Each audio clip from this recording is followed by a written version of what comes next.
আচ্ছা, তো আজকে আমরা সরাসরি পড়া শুরু করে দিব, অন্য কোনো কথা বলবো না।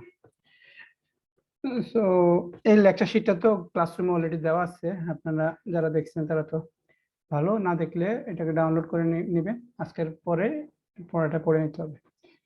সো আমরা ইলেকট্রিসিটির যে পার্টটা সেটা আমরা মিড টার্মের আগে পড়বো, সেই রিলেটেড লেকচার শিটটা হচ্ছে এটা।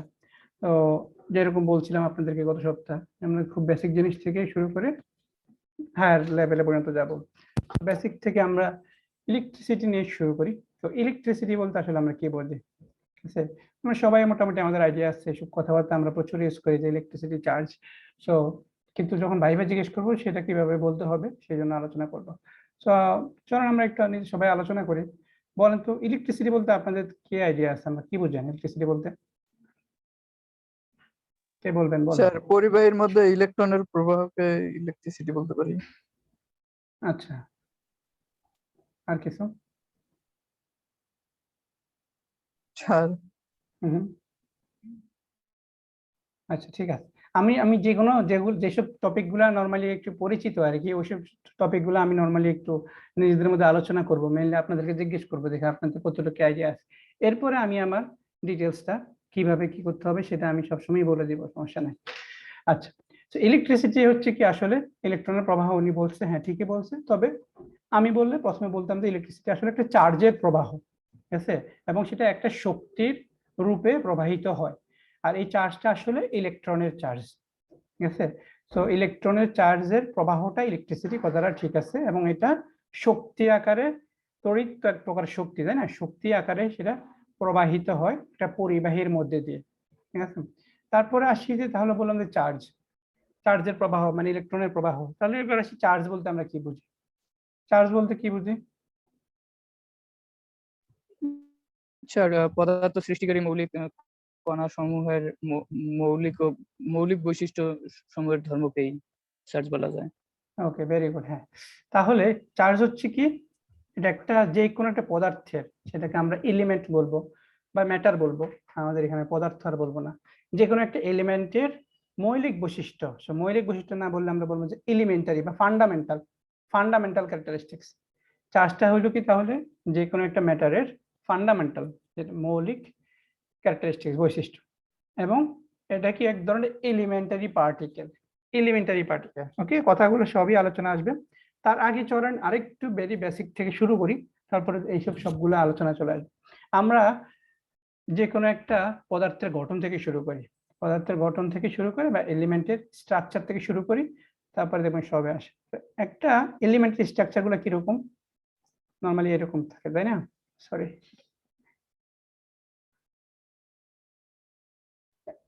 দেখা যাচ্ছে না আমার বোর্ড, ইয়েটা হোয়াইট বোর্ড? জি স্যার, জি স্যার। আচ্ছা, তো এটা নরমালি অ্যাটমিক স্ট্রাকচার যেটা আমরা দেখি সেটা এরকম থাকে, তাই না? এর মাঝখানে যেটা, সেইটাকে কি বলা হয়? মাঝখানে কি থাকে? নিউক্লিয়াস। মাঝখানেটা হচ্ছে নিউক্লিয়াস, মাঝখানটাকে আমরা বলি যে নিউক্লিয়াস। আচ্ছা, নিউক্লিয়াসের মধ্যে কি কি থাকে? ইলেকট্রন, প্রোটন আর প্রোটন। কি কি থাকে? ইলেকট্রন থাকে না স্যার, প্রোটন আর নিউট্রন। প্রোটন আর নিউট্রন। প্রোটন আর নিউট্রন থাকে, ভেরি গুড। এটা আপনাদের ইলেকট্রন বাইরে থাকে স্যার। হ্যাঁ, আর ইলেকট্রন কোথায় থাকে? এই বাইরের শেলগুলোতে ঘুরতে থাকে, তাই না? এই কক্ষপথে, আবার কোন কক্ষপথে আবার কয়টা থাকবে সেটারও একটা লিমিট আছে। তো যাই হোক, ইলেকট্রন হচ্ছে আমার এরকম বাহিরে ঘুরতে থাকে। আচ্ছা, ইলেকট্রনের চার্জ কি? পজিটিভ না নেগেটিভ? নেগেটিভ। আর প্রোটনের চার্জ কি? পজিটিভ। নিউট্রনের চার্জ? নিউট্রালাইজ। নিউট্রন হচ্ছে নিরপেক্ষ, মানে এটা কোনো চার্জ নাই, শূন্য বলতে পারেন, বাট এটা হচ্ছে নিরপেক্ষ, চার্জ নিরপেক্ষ। হ্যাঁ, চার্জ নিরপেক্ষ। আচ্ছা, তাহলে দেখেন এই যে একটা ম্যাটার, সেই ম্যাটারের ভিতরে যে জিনিসগুলো আছে সবগুলো হচ্ছে চার্জ পার্টিকেল। এবং উনি যেটা বললো যে চার্জ হচ্ছে একটা মৌলিক বৈশিষ্ট্য, মানে ফান্ডামেন্টাল ক্যারেক্টারিস্টিক্স, যেটা সমন্বয়ে আসলে পদার্থটা গঠিত। তাহলে কি এই চার্জগুলোর সমন্বয়ে আমাদের পদার্থটা গঠিত হয়েছে, তাহলে এটা মানলাম। এরপরে বলা হলো যে এগুলো হচ্ছে এলিমেন্টারি পার্টিকেল। ওকে, তাহলে চার্জকে আবার বলা হচ্ছে এলিমেন্টারি, সিটি লেখা আছে, আমরা এখানের পরে পরে আবার সিটির পরে পরে দেখবো, সমস্যা নাই, আগে এখান থেকে বুঝে নিই। চার্জকে আবার বলা হচ্ছে এলিমেন্টারি পার্টিকেল। এলিমেন্টারি পার্টিকেল কোনগুলা, যেগুলাকে আসলে আর ভাঙা সম্ভব না, একেবারে ক্ষুদ্র যে পার্টিকেল গুলা, সেটাকে আমরা বলি যে এলিমেন্টারি পার্টিকেল। যেমন এই পুরা যে অ্যাটমটা, সেটা কিন্তু এলিমেন্টারি পার্টিকেল না, এলিমেন্টারি এলিমেন্ট না, কারণ কি ওইটাকে ভাঙলে আমরা কি পাচ্ছি, নিউট্রন, প্রোটন, ইলেকট্রন এগুলো পাচ্ছি, তাই না? ওইটা এলিমেন্টারি না। বাট আমরা যদি বলি যে ইলেকট্রন বা বলি প্রোটন বা বলি নিউট্রন, এগুলো হচ্ছে এলিমেন্টারি পার্টিকেল, কারণ কি এগুলোকে আর ভাঙা সম্ভব না, ঠিক আছে? যদিও মানে আপনাদেরকে জাস্ট একটু আইডিয়া দিয়ে রাখি, যদিও এখন তো আসলে গবেষণার তো শেষ নাই, গবেষণার এখনকার বর্তমানে যে স্টেজ, সেই গবেষণায় দেখা গেছে যে আসলে এই ইলেকট্রন, প্রোটন, নিউট্রন এগুলারও আসলে কিছু অন্য ধরনের পার্টিকেল দ্বারা গঠিত, ঠিক আছে? ইলেকট্রন স্যার ভাঙে মনে হয় অ্যাটম বোমা বানায় যে, এখানে তো ইলেকট্রন ইলেকট্রন অনেকগুলা মানে ইয়া হয়, ভেঙে যায়। না, ইলেকট্রন ভাঙে না। কি বললেন, আবার বলেন তো, আপনি কি বুঝাতে চাচ্ছেন, আমি বুঝিনি। স্যার ওই যে পারমাণবিক বোমা বানায় না স্যার, ওই যে হ্যাঁ। হাইড্রোজেন বোমা, পারমাণবিক হ্যাঁ। বোমা, হ্যাঁ হ্যাঁ ওইটার একটা ভিডিও দেখছিলাম স্যার। ওইখানে তো ইলেকট্রন গুলা মানে একটা জায়গায় আর একটাতে আঘাত করে, আঘাত করার পর ওখান থেকে আবার তিনটা বের হয়, তিনটার থেকে ওখান থেকে যায় আবার আরেকটা আঘাত করে, এগুলা তো না, তো না, মানে বোঝা যাচ্ছে স্যার ওখানে ভেঙে যাচ্ছে। না, না, সেটা ইলেকট্রন ভাঙে নাই। ওকে, এটা তো আপনি শক্তিগুলো যেটা এনার্জি দেখছেন, করে মানে অনেক। হ্যাঁ, আপনি যেটা দেখছেন সেটা আমি দেখাবো, ঠিক আছে? আপনি যেটা দেখছেন সেটা আমি দেখাবো। তবে যেটা দেখছেন এখান থেকে শুনুন, সেটা ইলেকট্রনের ভাঙা না, ঠিক আছে? সেটা ওই যে পুরো এলিমেন্টটা ভাঙা যাইতেছে। যেমন মনে করেন এই পুরো এলিমেন্টটা, এটা একটা বড় একটা অ্যাটম, হ্যাঁ? তো এটার মধ্যে মনে করেন 10টা ইলেকট্রন আছে, মনে করেন, আবার ভিতরে 10টা প্রোটন এরকম আছে। এটাকে আপনি যদি কোনোভাবে ভাঙা ফেলেন, তো দেখা যাচ্ছে কি 5টা ইলেকট্রন সহ একটা গঠিত হয়ে গেল, বা 5টা ইলেকট্রনের প্রোটন সহ আরেকটা, 5টা ইলেকট্রন প্রোটন সহ আরেকটা গঠিত হয়ে গেল। সো ওই বড় অ্যাটমটা ভাঙতেছে, ঠিক আছে? কিন্তু আমার ইলেকট্রন, প্রোটন ভাঙতেছে না, ঠিক আছে? তো যেটা বলছিলাম যে আসলে এখনকার গবেষণায় দেখা, কার থেকে জানি একটা নয়েজ, কন্টিনিউয়াসলি একটা নয়েজ আসতেছে। হ্যাঁ, এই যে এখন নাই, কার থেকে জানি আসতেছিল সেটা। তো যার আসতেছিল সে একটু আনমিউট করে রাখলে ভালো হয়। আচ্ছা, তাহলে এই ইলেকট্রন, আসলে ইলেকট্রন, প্রোটন এগুলো আসলে একটা পার্টিকেল বলে, যেটাকে বলে কোয়ার্ক, QUARK। জাস্ট আইডিয়া পাওয়ার জন্য, এগুলো সিলেবাসের ব্যাপার না, বাট খুব ইন্টারেস্টিং, সায়েন্সের স্টুডেন্ট হিসেবে আমাদের জানা উচিত, তাই বলে রাখতেছি। স্যার ইলেকট্রন, বুঝছেন sir, electron, proton, neutron quark নামে একটা পার্টিকেল দ্বারা গঠিত। কোয়ার্ক একটা পার্টিকেলের নাম। এই আবার দুই প্রকারের, একটা হচ্ছে আপ কোয়ার্ক, মানে ওটা ডিরেকশনের উপর ডিপেন্ড করে দুই রকম নাম দেওয়া হয়েছে, ওটা আপ কোয়ার্ক, আর একটা হচ্ছে ডাউন কোয়ার্ক। আপ আর ডাউন, এই দুই ধরনের কোয়ার্কের সমন্বয়ে আসলে ইলেকট্রন, প্রোটন, নিউট্রন এগুলো গঠিত হয়, ঠিক আছে? তো এগুলো হচ্ছে কি জানেন, এগুলো হচ্ছে একদম রিসার্চের একদম মানে খুব আপডেটেড ব্যাপার স্যাপার গুলা, যেটা আমাদের বেসিক আলোচনা যখন আমরা করি, যেমন আপনাদের স্যার এখন একটু প্রশ্ন করবো স্যার? একটু শেষ করে নিই। যেমন বেসিক আলোচনায় যখন আমরা করি, তখন আসলে এই কোয়ার্ক লেভেল পর্যন্ত আমরা যাই না, আমরা নরমালি বলি যে electron, proton, neutron elementary particle. But আমার ইচ্ছা হলো আপনাদেরকে জানাই রাখলাম যে আসলে এগুলোর মধ্যেও কোয়ার্ক নামে পার্টিকেল গঠিত। হ্যাঁ বলেন, এবার কি বলবেন? ওই যে তারেক ভাই যেটা বললো স্যার, আর আপনি যেটা দেখালেন স্যার, পারমাণবিক চুল্লিতে যে এখানে স্যার এই যে পারমাণবিক বিদ্যুৎ কেন্দ্রেও কি স্যার এইভাবেই তাহলে স্যার বিদ্যুৎ উৎপাদন করা হয় স্যার? হ্যাঁ, ওয়েট করেন, আসতেছি, আমি উদাহরণ দিব সবকিছু, এটাও আমার আলোচনায় আছে, ঠিক আছে? আচ্ছা, তাহলে আমরা কোয়ার্ক এটা মাথায় রাখলেন, কিন্তু আমাদের এই চ্যাপ্টারের আলোচনায় কোয়ার্কে আমরা না যাই, আমরা বলবো যে ইলেকট্রন, প্রোটন, নিউট্রন এগুলো হচ্ছে আসলে এলিমেন্টারি পার্টিকেল, এবং এগুলোই আসলে চার্জ পার্টিকেল, আর এই চার্জ পার্টিকেল গুলোর সমন্বয়ে যে কোনো একটা ম্যাটার বা বস্তু গঠিত হয়, ঠিক আছে? তাহলে এটা আমরা চার্জ পার্টিকেল জানলাম। এবার আসেন আরেকটু বেসিক ব্যাপার স্যাপার গুলো আলোচনা করবো, দেখি কে কার মাথা কিরকম খেলে। মনে করেন, আবার আঁকলাম, ওকে। সো আপনারা বললেন যে ভিতরে প্রোটন আছে, একটু অন্য কালার দিই। আপনারা বললেন যে ভিতরেরটাকে নিউক্লিয়াস বলে, আর এখানে প্রোটন আছে আর নিউট্রন আছে। এরপর আবার বাহিরে বললেন যে ইলেকট্রন গুলা বাইরে এরকম ঘুরতেছে।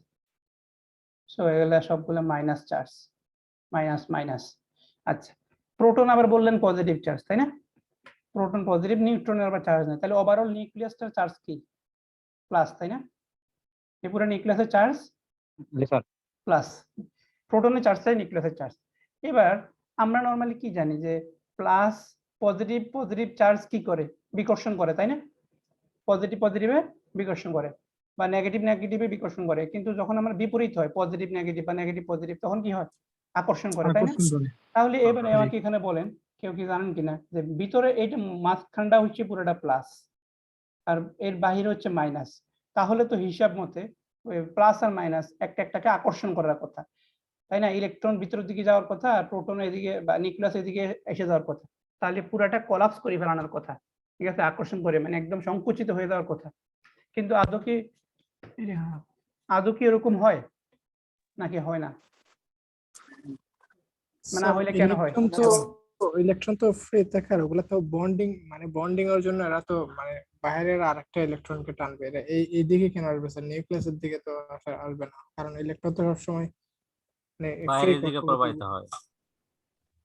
হ্যাঁ, আরেকজন ফ্রি কক্ষপথের করবে, আর ওটা বন্ডিং এর জন্য ওরা ওরা বন্ডিং এর জন্য আপনার বাইরে অন্য একটা ফ্রি ইলেকট্রনকে ওরা ইয়া করবে, টানবে। না না ক্লিয়ার হলো না ব্যাপারটা, দেখি আর আরো বলুক। হ্যাঁ আমি ক্লিয়ার করবো, সমস্যা নেই, আর কেউ কিছু বললে বলেন। স্যার স্যার কোশ্চেনটা আরেকবার একটু কোশ্চেনটা ওকে, কোশ্চেন ক্লিয়ার না হলে বলবেন, কোশ্চেন আমি বলি। নরমালি আমরা কি জানি, বিপরীতমুখী চার্জ হলে একটা একটাকে আকর্ষণ করে, তাই না? আকর্ষণ করে, কিন্তু তাহলে অ্যাটমের মাঝখানটা কি? প্লাস প্লাস চার্জ, তাই না? মাঝখানটা, এই মাঝখান পুরো আমার ব্লু, এটা পুরোটা প্লাস চার্জ, এর বাহিরে আছে মাইনাস চার্জ, Yes, sir. তাহলে ভিতরে প্লাস বাহিরে মাইনাস, তাহলে হিসাব মতো তো আমরা জানি প্লাস মাইনাস হচ্ছে একটা একটাকে আকর্ষণ করে, তাহলে তো এই দুইটা একটা একটাকে আকর্ষণ করার কথা, আকর্ষণ করে তো একদম কাছাকাছি চলে আসে, সবগুলো ইলেকট্রন এরকম ভিতরে চলে আসার কথা, সবগুলো sir. ইলেকট্রন ভিতরে চলে আসার কথা না হিসাব মতে, প্লাস মাইনাস যেহেতু তাহলে সেটা কি জি, হয়? সেটা না হইলে সেটা হয় না কেন? হয় না তো অবশ্যই, তাই না? হইলে তো আর এরকম অ্যাটমিক স্ট্রাকচার থাকতো না, তো হয় না, তাহলে প্রশ্ন হচ্ছে হয় না কেন? স্যার এনার্জির জন্য হতে পারে। আচ্ছা ঠিক আছে, আচ্ছা ঠিক আছে আমি বলি, প্রশ্নটা তো সবাই বুঝছেন যে মানে কোন কি প্রশ্নটা করতেছি, আনসার না জি স্যার, প্রশ্নটা Yes, sir. স্যার বুঝে গেছে। ঠিক আছে। এবার এটা বলার আগে নিউক্লিয়াসের পুরো নিউক্লিয়াসটা একটু চিন্তা করি। নিউক্লিয়াসে বলতেছিলেন যে প্রোটন আছে নিউট্রন আছে, আবার ওকে এইটাতে যাওয়ার আগে আরেকটা প্রশ্ন করা যায় যে যদি শুধু নিউক্লিয়াসের কথা আপনি চিন্তা করেন, শুধু নিউক্লিয়াসের মধ্যে তো নিউট্রনের কথা বাদ দিলাম, নিউট্রন তো চার্জ নাই, কিন্তু প্রোটন তো সব পজিটিভ চার্জ, তাহলে হিসেব মধ্যে পজিটিভ পজিটিভ বিকর্ষণ করার কথা, তাহলে এই নিউক্লিয়াসের ভিতরে এতগুলা প্লাস প্লাস কিভাবে একসাথে থাকে? এটাও প্রশ্নটা এভাবেও করা যায় যে প্রোটন তো সবগুলা প্লাস, তাহলে সবগুলা প্লাস কিভাবে একত্রে থাকে? ওরা তো বিকর্ষণ করার কথা, তাই না? হিসাব কি বলে? জি স্যার, আচ্ছা, পজিটিভ পজিটিভকে বিকর্ষণ করার কথা। বিকর্ষণ করার কথা মানে নিউক্লিয়াস ভেঙে দেওয়ার কথা, আবার বাইরের ইলেকট্রন গুলাও কাছাকাছি চলে আসার কথা, তা আসলে ওরকম কিছুই হয় না। আচ্ছা কেন হয় না এবার বলি, সেটা ব্যাখ্যা দিচ্ছি। নিউক্লিয়াসের মধ্যে আমার প্রোটন আর নিউট্রন আছে, তাই না? এই নিউট্রন আর প্রোটন অথবা নিউট্রন নিউট্রনও অথবা প্রোটন প্রোটনও এরকম এগুলা নিজেদের মধ্যে একটা শক্তিশালী বলে আবদ্ধ থাকে, শক্তিশালী বল, সেই বলটার নাম হচ্ছে নিউক্লিয়ার ফোর্স। এই বলটার নাম কি? Nuclear force. ওকে, এখন নিউক্লিয়ার ফোর্স আরেকটা, আমরা এতক্ষণ যে বলটা নিয়ে কথা বলতেছিলাম যে এগুলা প্লাস মাইনাস মাইনাস প্লাস, এগুলো এই বলটাকে বলা হচ্ছে ইলেকট্রোস্ট্যাটিক ফোর্স। ইলেকট্রোস্ট্যাটিক আমাদের শীটে এগুলো সবই আছে, জাস্ট আমি এখান থেকে বুঝাই নিচ্ছি আর কি। এটাকে বলা হচ্ছে ইলেকট্রোস্ট্যাটিক। এখন ব্যাপার হচ্ছে এই যে নিউক্লিয়ার ফোর্সটা প্রোটন আর নিউট্রনের মধ্যে যেটা কাজ করতেছে, অথবা neutron neutron neutron neutron proton এর মধ্যে যেই কাজ ফোর্সটা নিউক্লিয়ার ফোর্স, এটা হচ্ছে কি বহু গুণে মানে অনেক বিশাল গুণে এটা ইলেকট্রোস্ট্যাটিক ফোর্স থেকে বড়। অ্যাকচুয়ালি আমাদের এই পৃথিবীতে 4 ধরনের বল আছে, কি কি? সেটা হচ্ছে গ্র্যাভিটেশনাল ফোর্স মানে মহাকর্ষ বল যেটা, সেটা, তারপরে আছে এই ইলেকট্রোস্ট্যাটিক ফোর্স, এরপর আছে ইলেকট্রোউইক ফোর্স, এরপর হচ্ছে নিউক্লিয়ার ফোর্স। এই 4 ধরনের বল আমাদের পৃথিবীতে আমরা ক্যাটাগরি করা হয়েছে।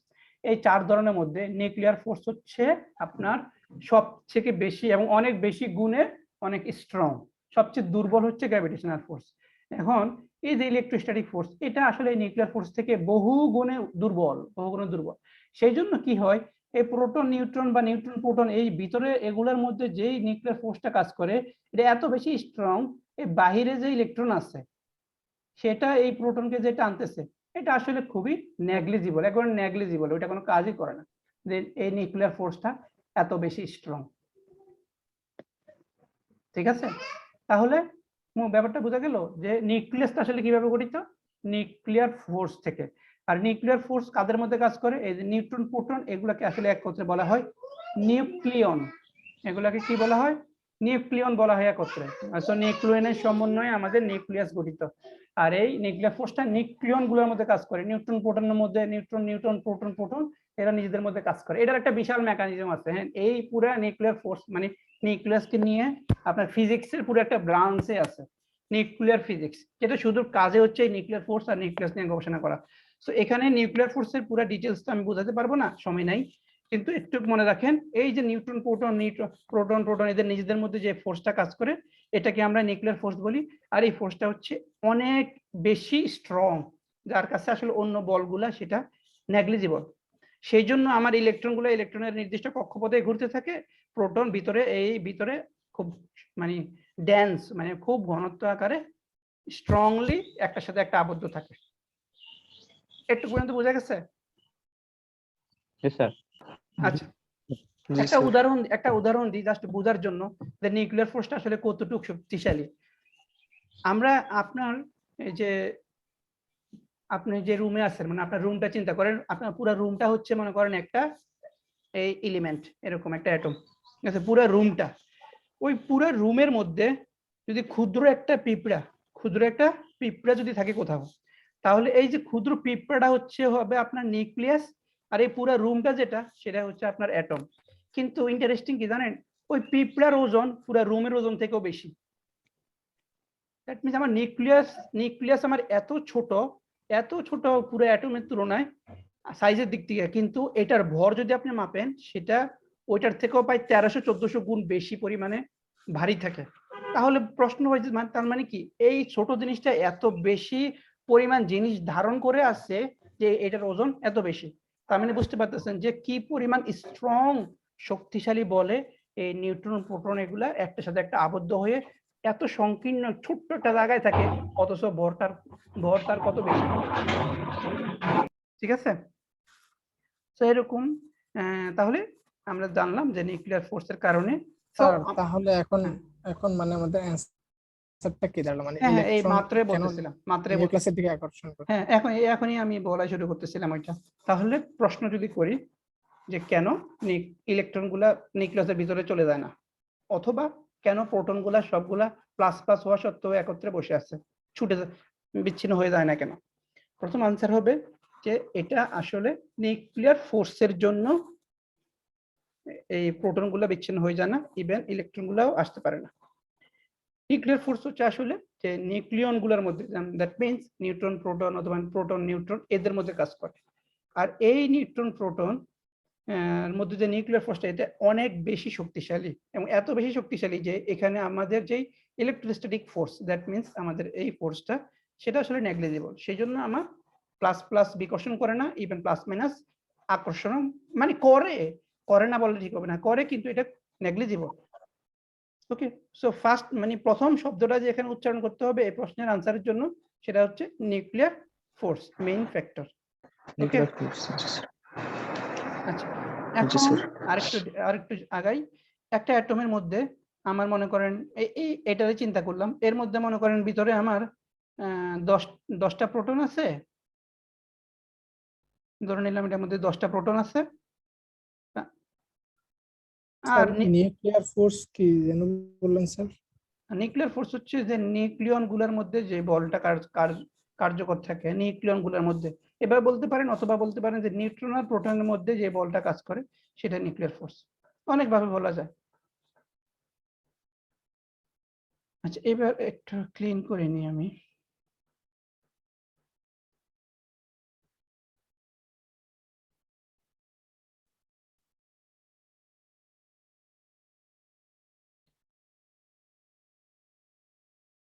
আচ্ছা, সো মনে করেন এবার আমি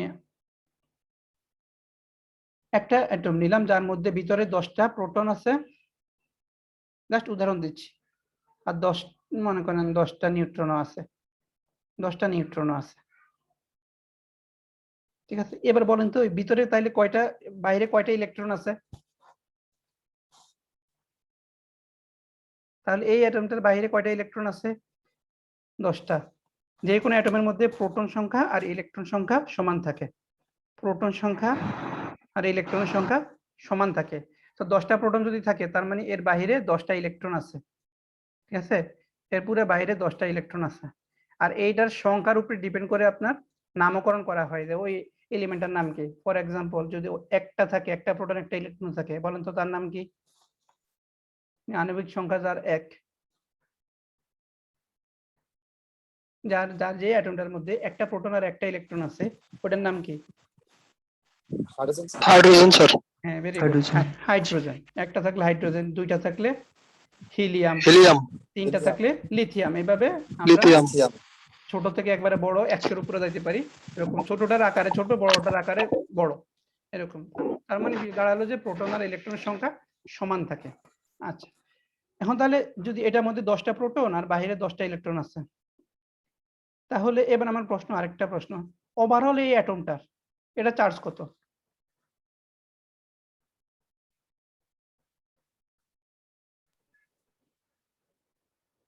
হ্যাঁ, এটা চার্জ কত পুরোটা? ওকে, আমি বলতেছি এটা চার্জ আসলে নিরপেক্ষ। এটা চার্জ হচ্ছে 0, নিরপেক্ষ। আমরা যখনই আপনি কোনো বস্তু টাচ করেন বা আমাদের সচরাচর আমরা যেগুলো আমি টাচ করি, আপনার মোবাইল, আপনার কম্পিউটার বা যেটাই আপনার, সে সবগুলোই তো আসলে এলিমেন্ট দ্বারাই গঠিত। ওইটা আপনি ধরলে ওটার মধ্যে আপনি ওইটাকে আসলে চার্জাই তো থাকে না স্যার। চার্জাই তো থাকে না, না স্যার, তারপরে স্যার এটা অলওয়েজ স্যার চার্জ 0 থাকবে, তাই না? হ্যাঁ, এটা ওভারঅল গিয়ে এটা চার্জ 0, কিন্তু এর ভিতরে আমার proton electron plus charge minus charge আছে, কিন্তু সমান সংখ্যক থাকার কারণে প্লাসে মাইনাসে ব্যালেন্স হয়ে ওভারঅল আমার চার্জটা 0 থাকে। ঠিক আছে, এটা হচ্ছে যে কোনো অ্যাটমের ইন জেনারেলি নরমাল অবস্থায় চার্জ 0। এবার কথা হচ্ছে তাহলে আমরা চার্জ পার্টিকেলটা তৈরি করতে হবে। ইলেকট্রিসিটির আলোচনায় যেহেতু এবার আমরা ইলেকট্রিসিটি আলোচনা যাই। ইলেকট্রিসিটি হচ্ছে যে চার্জের প্রবাহ, তাহলে চার্জ আমরা কিভাবে ক্রিয়েট করব? ওকে, তো চার্জ ক্রিয়েট হবে, মনে করেন এটা একটা অ্যাটম, ওই যেটা বলতেছিলাম 10টা প্রোটন আছে, 10টা ইলেকট্রন আছে, ব্যালেন্স অবস্থা আছে, 10টা ইলেকট্রন আছে এখানে। সো এখানে ইলেকট্রনটা, সো আমাদের কাজ কি হবে, বা চার্জ আসলে কিভাবে ক্রিয়েট হয়? কোনোভাবে যদি আপনি এই যে ব্যালেন্স আছে 10টার যে ব্যালেন্স আছে, সেই ব্যালেন্সটা যদি আপনি কোনোভাবে নষ্ট করে দিতে পারেন, মনে করেন সামহাউ কোনোভাবে আপনি এই ইলেকট্রনটাকে আউট করে দিলেন, তখন এখানে কি হয়ে গেল? ব্যালেন্সটা নষ্ট হয়ে গেল, তাই না? 10টা প্রোটন আছে এখন আর 9টা ইলেকট্রন আছে। ঠিক আছে, তাহলে এই যে ব্যালেন্স নষ্ট হয়ে গেল, এখানে চার্জ সৃষ্টি হবে। সো উদাহরণ হিসেবে বলি, মনে করেন সোডিয়াম যদি তার একটা ইলেকট্রন ছেড়ে দেয়, বা আপনি কোনোভাবে সোডিয়াম থেকে বাইরে থেকে একটা ইলেকট্রনকে বাইর করে দিতে পারলেন, তখন সেটা সোডিয়াম কি হয় বলেন তো? কি চার্জ হবে? প্লাস। এই যে প্লাস চার্জ সৃষ্টি হয়ে গেল, এইটা হচ্ছে প্লাস। আবার এই ইলেকট্রনটা কেউ না কেউ তো রিসিভ করবে। মনে করেন ক্লোরিন, উদাহরণ দিচ্ছি আর কি, ক্লোরিন ইলেকট্রনটা রিসিভ করবে, যে রিসিভ করবে সে হয়ে যাবে নেগেটিভ চার্জ, মাইনাস। ঠিক আছে, এই আমরা পেয়ে গেলাম চার্জ পার্টিকেল। ঠিক আছে, এবার প্রশ্ন আসে যে স্যার এটা কিভাবে করব? ইলেকট্রনকে আমরা কিভাবে এভাবে মানে এদের ব্যালেন্সটা কিভাবে নষ্ট করব? কয়েকটা ওয়ে আছে, অবশ্যই অনেক ওয়ে আছে। এর মধ্যে আমি আপনারা যেটা বলতেছিলেন যে নিউক্লিয়ারের যে রিঅ্যাকশনটা, সেটা আমি বলি। মনে করেন এখানে একটা আমার অ্যাটম আছে, এর বাইরে যে ইলেকট্রন আছে একটাই দেখাচ্ছে, এখানে একটা ইলেকট্রন আছে। সো নরমালি এই যে আমাদের রূপপুর পাওয়ার প্ল্যান্ট যেখানে আছে, বা আমাদের দেশে যেভাবে নিউক্লিয়ার মানে ইলেকট্রিসিটি প্রডিউস করা হয়, এই যে সাভারে আছে, ঠিক আছে, বড় রিয়েক্টর আছে, নিউক্লিয়ার রিয়েক্টর আছে, ওগুলাতে আসলে কি হয়, কিভাবে ইলেকট্রিসিটিটা প্রডিউস করে, সেটা আমরা এখন দেখি। ওইখানে আসলে কি হয়, এরকম একটা টার্গেট বলি আর কি আমরা, এরকম একটা অ্যাটম মনে করেন একটা হোল্ডারের মধ্যে এভাবে রাখা হয়, আটকায় রাখা হয়। ঠিক আছে, তার ভিতরে নিউক্লিয়াস আছে, বাইরে ইলেকট্রন আছে। নরমালি আপনার যেটা নিউক্লিয়ার ইয়াতে ইউজ করা হয় সেটা হচ্ছে ইউরেনিয়াম ইউজ করা হয়। ওইটা আসলে প্রোটন সংখ্যা হচ্ছে 92, মানে 92টা প্রোটন আর 92টা ইলেকট্রন তার আছে। পুরানো মানে কি অনেক বড় স্ট্রাকচার, তাই না? 92টা অনেক বড়। তো এরকম ইউরেনিয়ামকে অন্য ইউজ করা যায়, বাট আমাদের দেশে নরমালি ইউরেনিয়াম ইউজ করা হয়। তাহলে আপনি ইউরেনিয়াম বা যে কোনো অ্যাটম এখানে রাখলেন, রাখার পর একটা হোল্ডারের মধ্যে রাখলেন, এরপরে অন্য একটা পার্টিকেল, সেটা যে কোনো পার্টিকেল হতে পারে, ছোট পার্টিকেল নরমালি নিউট্রন হয়, তো সেটাকে আপনি সামহাউ কোনোভাবে যদি এটার সাথে খুব কোলিশন করাতে পারেন পর্যাপ্ত শক্তি নিয়ে, এবং সেই কোলিশনটা যদি এত জোরে হয় যে সে এই ইলেকট্রনটাকে বের করে দিতে পারবে, তাহলে আমাদের এনার্জি প্রডিউস হবে। সেটা কিভাবে করব? নরমালি এই কাজটা, এই যে পুরো কাজটা অ্যাক্সিলারেটরের মধ্যে হয়। অ্যাক্সিলারেটর এটা মানে বিশাল কারবার, ঠিক আছে? এখানে তো খুব সিম্পলি দেখাচ্ছে। তো অ্যাক্সিলারেটর আসলে কি করে? অ্যাক্সিলারেট করে, মানে যে কোনো একটা পার্টিকেলকে সেটা আপনার কম্পিত করে আর কি। তাহলে অ্যাক্সিলারেটর কি করবে? এই পার্টিকেলটাকে মানে অনেক বেশি শক্তিতে কম্পায়িত করবে এবং এটাকে এত দ্রুত এটাকে পাঠাবে, এখানে বাহিরে যে ইলেকট্রন আছে ওই ইলেকট্রনটা নরমালি যেই শক্তিতে আমার এই অ্যাটমটার সাথে আবদ্ধ আছে তার থেকে বেশি পরিমাণ শক্তিতে যখন এসে পড়বে, তখন সেটা কি করবে? এই ইলেকট্রনটাকে আমার বাইর করে দেবে। সো এখন ডিপেন্ড করে আমার কি কয়টা ইলেকট্রন আমার বের হয়ে গেল, ঠিক আছে? সো কয়টা ইলেকট্রন বের হয়ে গেল তার উপরে ডিপেন্ড করে আমার কি পরিমাণ এনার্জি কি প্রডিউস হবে। নরমালি যেটা হয়, বড় যদি একটা ভাঙে, তো বড় একটা ভাঙলে দেখা যাচ্ছে কি ছোট ছোট এরকম দুইটা পার্টিকেল তৈরি হয়ে যায়, আর সাথে সাথে আরো ক্ষুদ্র কিছু যেমন নিউট্রন বের হয়, ছোট ছোট ক্ষুদ্র নিউট্রন বের হয়। এই এবং এর সাথে কি হয়? এনার্জি প্রডিউস হয়। এই যে এনার্জিটা, এটাই আমাদের ইলেকট্রিসিটি আকারে বাইরে চলে আসে। এরপরে কি হয়? এটা আসলে চেইন রিঅ্যাকশন। এই যে 3টা নিউট্রন বের হয়েছে, মানে ওই মেকানিজমটাই এরকম। এই নিউট্রনকে কি করবে? আরেকটা বড় নিউক্লিয়াসের সাথে সংঘর্ষ করাবে, পর ওইখান থেকেও এরকম দুইটা বাইর হবে, আবার নিউট্রন প্রডিউস হবে প্লাস এনার্জি প্রডিউস হবে, ঠিক আছে? এইভাবে এটা হচ্ছে চেইন রিঅ্যাকশন। প্রথম ধাপে নিউট্রন বের হবে, এই নিউট্রন গিয়ে আবার রিঅ্যাকশন করবে, আবার এই নিউট্রন গিয়ে আবার রিঅ্যাকশন করবে। প্রত্যেকটা স্টেপে আমার এরকম ভেঙে যাবে, বড়টা ভেঙে যাবে, ভেঙে গিয়ে এনার্জি প্রডিউস করবে, আর নিউট্রন আকারে থেকে যাবে নিউট্রন, যে নিউট্রনটা আবার পরে আবার কন্টিনিউ করবে। সো এটাকে বলা হচ্ছে চেইন রিঅ্যাকশন।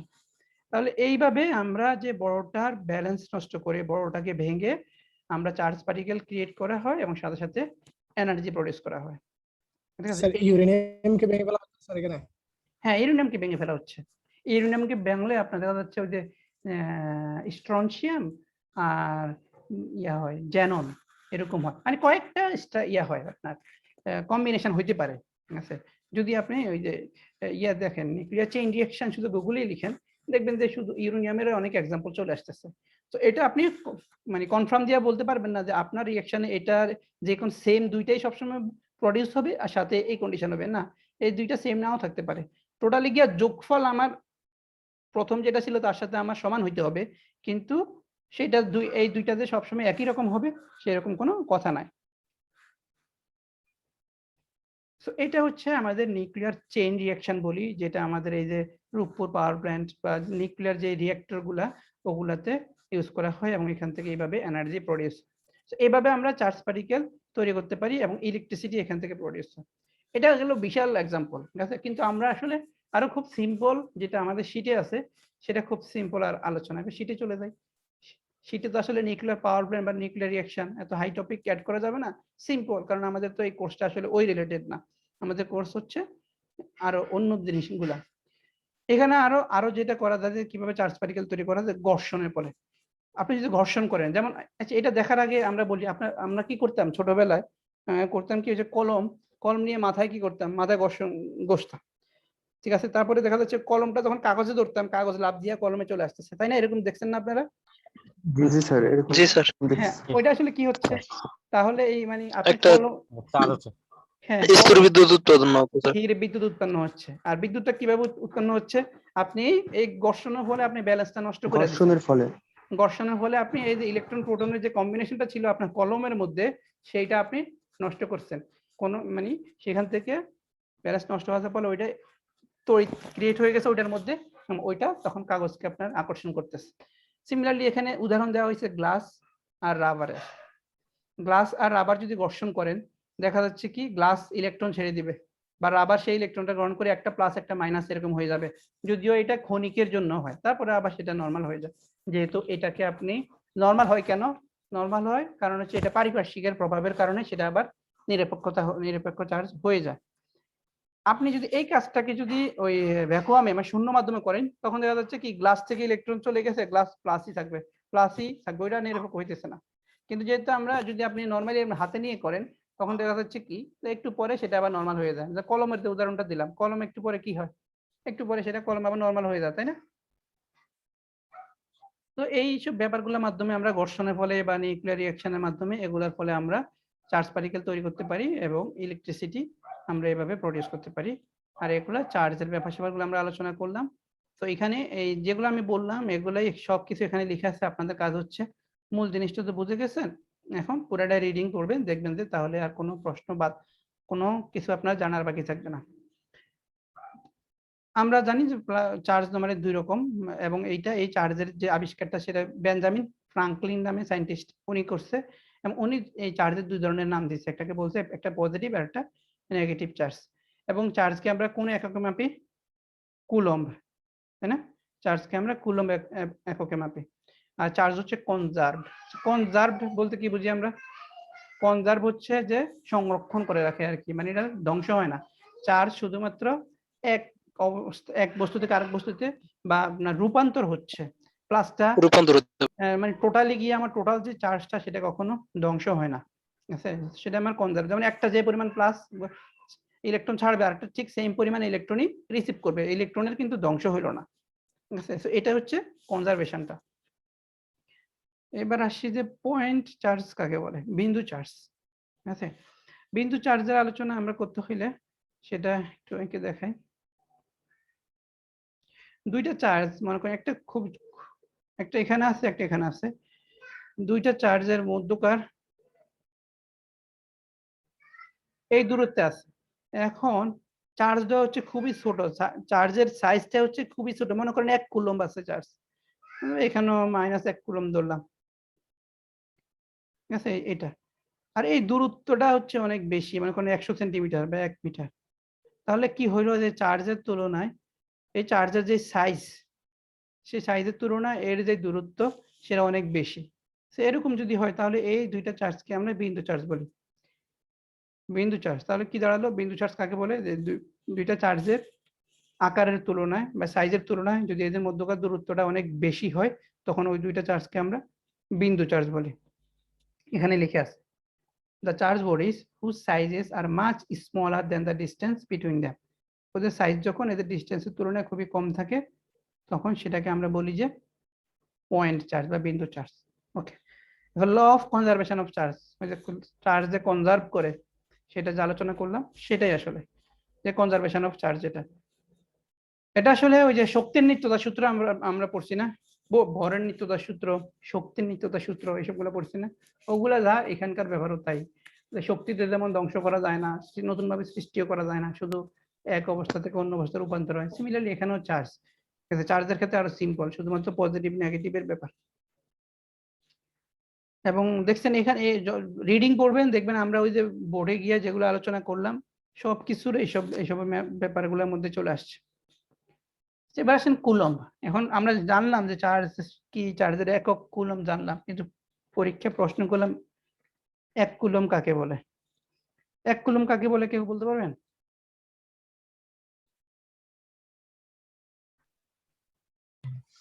জি স্যার। হ্যাঁ, বলে ট্রাই করেন। স্যার, কোন পরিবাহীর মধ্য দিয়ে যদি 1 এম্পিয়ার কারেন্ট প্রবাহ 1 সেকেন্ড ধরে চালানো হয়, তবে এদের যে কোনো প্রস্থচ্ছেদ দিয়ে যে পরিমাণ চার্জ প্রবাহিত হবে তাকে 1 কুলম্ব বলে। কে বললেন? আলমগীর, আপনি বললেন? জি স্যার। আচ্ছা, আর কেউ বলবেন? হ্যাঁ, উনি যেটা স্যার বলছেন, কোন পরিবার ভিতর দিয়ে মানে 1 সেকেন্ডে যতটুকু কারেন্ট মানে প্রবাহিত হয় সেটা 1 কুলম্ব। না পূর্ণ হলো না। যতটুকু চার্জ প্রবাহিত হয় স্যার 1 সেকেন্ডের মধ্যে। 1 সেকেন্ড শুধু একটু বললে হবে না, ওই যে উনি যতটুকু বলছে পুরো একটু বলতে হবে, ওনারটা ঠিক হয়েছে। 1 সেকেন্ডে ঠিক আছে, কিন্তু 1 সেকেন্ডে 1 অ্যাম্পিয়ার চার্জ একক ক্ষেত্রফলের মধ্যে প্রবাহিত হলে, ঠিক আছে? কয়েকটা কন্ডিশন, ক্ষেত্রফল বলতে হবে একক, আবার চার্জ বলতে হবে 1 অ্যাম্পিয়ার, আবার সময় বলতে হবে 1 সেকেন্ড বা একক সময়। তাহলে যে পরিমাণ চার্জ প্রবাহিত হবে সেই পরিমাণটাই হচ্ছে আমার 1 কুলম্ব, ঠিক আছে? সবগুলো কথা নিয়ে আসতে হবে। দেখেন এখানে লেখা আছে a coulomb is defined as the amount of charge চার্জের পরিমাণ that যা flows প্রবাহ হয় through given cross section of a wire in 1 second if there is steady current of 1 ampere যদি 1 ampere কারেন্ট 1 সেকেন্ড ধরে কোন একটা ক্রস সেকশনের মধ্যে দিয়ে প্রবাহিত হয় তাহলে যে অ্যামাউন্ট অফ চার্জটা প্রডিউস হবে সেটা হচ্ছে আমার 1 ampere sorry 1 coulomb symbolically it is denoted by C symbolically আমরা এটাকে সি দিয়ে প্রকাশ করি ওকে এরপর একটা ইম্পর্টেন্ট টপিক হচ্ছে কোয়ান্টাইজেশন অফ চার্জ চার্জের কোয়ান্টাইজেশনটা কি আচ্ছা এটা হচ্ছে কি